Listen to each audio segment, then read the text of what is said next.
வணக்கம் மக்களே. அந்த காலத்தில் பொட்டை பிள்ளைகளுக்கு கல்யாணம் முடிச்சு வைக்கும்போது மாப்பிள்ளை எப்படி பார்ப்பாங்கன்னா, அவன் கள்ளுச்சாராயம் குடிக்க மாட்டான், பீடி சிகரெட்டு குடிக்க மாட்டான், கஞ்சா குடிக்க மாட்டான், நல்ல பையன் அப்படின்னு தான் சொல்லி பொண்ணு மாப்பிள்ளை பார்ப்பாங்க பார்த்துக்கோங்க. ஆனால் உண்மையிலேயே குணம் நலன் வேறு, பழக்க வழக்கங்கள் வேறு. குணம் இயற்கையில் வர்றது, பழக்க வழக்கங்கள் இடையில வர்றது. குணம் மாறவே செய்யாது, பழக்க வழக்கங்களை கூட நம்ம ஓரளவு மாற்றிடலாம் பார்த்துக்கோங்க. ஆனால் சில பிள்ளைகளை கல்யாணம் முடிச்சு போகிறவங்க குணத்தில் ரொம்ப மோசமாக இருப்பாங்க.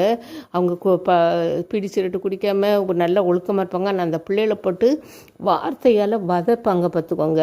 அடுத்தவங்களோட சம்மந்தப்படுத்தி பேசுவாங்க, கம்பால் அடிப்பாங்க. இதெல்லாம் வெளி உலகத்துக்கு யாருக்குமே தெரியாமல் கூட பார்த்துக்குறவாங்க.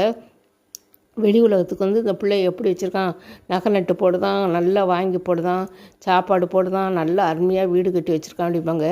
ஆனால் உள்ளே அந்த பிள்ளை அணுகுணுவாக சித்திரவதைப்பட்டுக்கிட்டு இருக்கும் பார்த்துக்கோங்க. பெரியவங்க அப்படி தான் அந்த காலத்தில் இப்படி பார்த்து வச்சு பிள்ளைகளை